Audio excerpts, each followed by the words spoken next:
Pour faire suite à ma vidéo numéro 22, la position du corps en méditation, je vais vous présenter la pratique spéciale de méditation qui est le Mahasandhi. Le principe est simple, vous devez utiliser vos yeux. Orientez votre regard droit devant vous, jusqu'à ce que vous visiez un objet en particulier. Imaginez maintenant que cet objet que vous regardez est aussi vaste que l'océan. Il n'a donc plus de limite. Et sans limite, vous pouvez tout voir. Cette technique de tout voir sans limite est ce qu'on appelle la vue, parce qu'elle est la vision absolue de la vérité. Bien sûr, pendant cette pratique, la position du corps est fondamentale, parce qu'elle inspire la vue. Donc, l'intérêt de ne plus avoir de limite, de tout voir, c'est que tout devient un. Votre objet n'est plus une entité unique. Votre ego vous induit en erreur en vous disant qu'il y a vous, derrière vos yeux, et puis l'objet devant vos yeux. Il vous fait croire au principe de dualité, mais ce n'est qu'une construction mentale. En réalité, avec le Mahasandhi, vous devenez ce que vous voyez. Et ce que vous voyez devient vous. Vous n'êtes plus seulement en train de méditer, vous êtes dans la réalité absolue. Si par mégarde, votre ego vous rappelle à plusieurs reprises la notion de dualité pendant votre pratique, donc vous contre l'objet, ce n'est pas grave.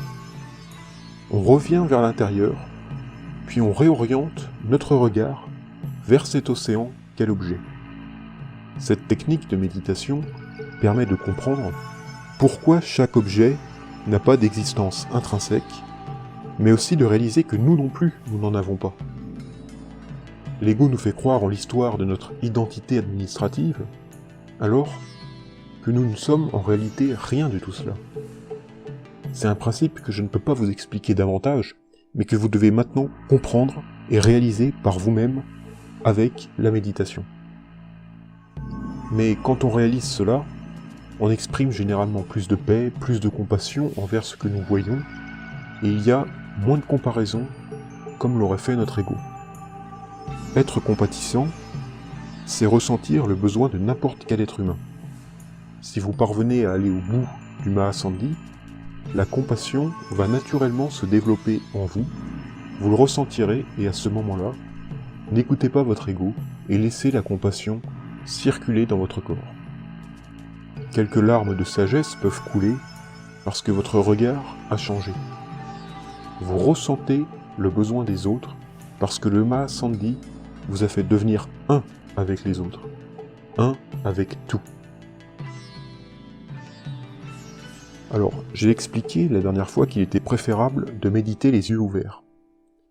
Premièrement, nous avons moins de chances de s'endormir, de sommeiller pendant la pratique, et surtout, on montre que l'on ne s'enferme pas dans un monde à part, en fermant les yeux et en revenant à la normale une fois les yeux ouverts.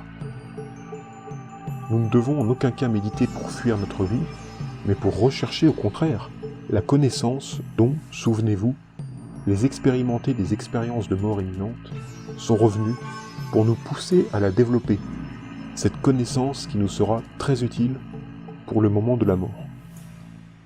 La méditation a aussi le but de rechercher le sens de l'univers, et cela, les yeux ouverts. On développe la paix avec toute chose et non qu'avec nous-mêmes, sans se couper de la vie. Les 5 sens sont ressentis, mais nous ne devons pas y prêter attention pendant la pratique. Quand on arrive au but de la pratique, qui est finalement un aperçu temporaire de l'éveil, on perçoit des formes ou des sons. Mais n'oubliez pas que nous ne sommes qu'un pendant la pratique, grâce à la vue. Donc, ces formes et ces sons sont vides, parce qu'elles n'ont pas l'existence que l'ego nous fait croire. Nous ne devons pas s'y attacher ou à penser à elles, mais seulement les laisser passer. Le son reste dans le son et la vue dans la vue, et non dans votre tête. Toute notion de dualité ne doit pas interférer. Avec cette pratique du Mahasandhi, la qualité de la sagesse se situe dans votre cœur et fournit aux yeux le regard de la sagesse, grâce à un canal que l'énergie empreinte entre le cœur et les yeux.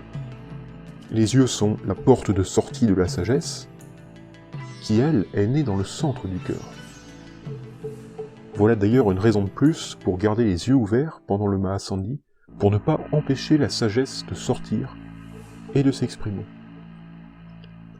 Parlons aussi de la bouche. Les enseignements disent de la laisser entrouverte, comme quand vous vous détendez dans un canapé, en laissant apparaître un « ah » de soulagement. L'objectif est de respirer par la bouche pour éviter que les pensées entrent par le nez. En effet, il est dit que les pensées ont moins de chances de créer une barrière à votre méditation et de s'élever dans votre esprit intérieur si elles entrent par la bouche. Ensuite, on a les mains. Laissez-les poser sur vos genoux, cela permet d'être à l'aise avec votre esprit intérieur. Je pense que, quand on débute, il faut tout simplement réaliser dans la pratique que nous avons tous la même nature d'esprit que le Bouddha, et donc, par conséquent, que le Bouddha a votre nature également. En sachant ça, vous développez un potentiel, tout en reconnaissant votre condition relative. La pratique du Mahasandhi a aussi pour but de nous faire accepter nos défauts d'une part, mais aussi de les traiter avec humour et de les considérer avec gentillesse. C'est une manière d'améliorer sa confiance en soi, d'être humble et d'entrevoir la force de votre propre nature de Bouddha. Et n'oubliez jamais, vous méditez, mais vous ne forcez rien. Tout s'élève naturellement. Vous devez juste parvenir à un nouvel état de conscience et rester jusqu'à ce qu'une élévation se produise. Cette vidéo se termine avec ce thème du jour. On se retrouve la semaine prochaine pour passer à la suite de nos enseignements.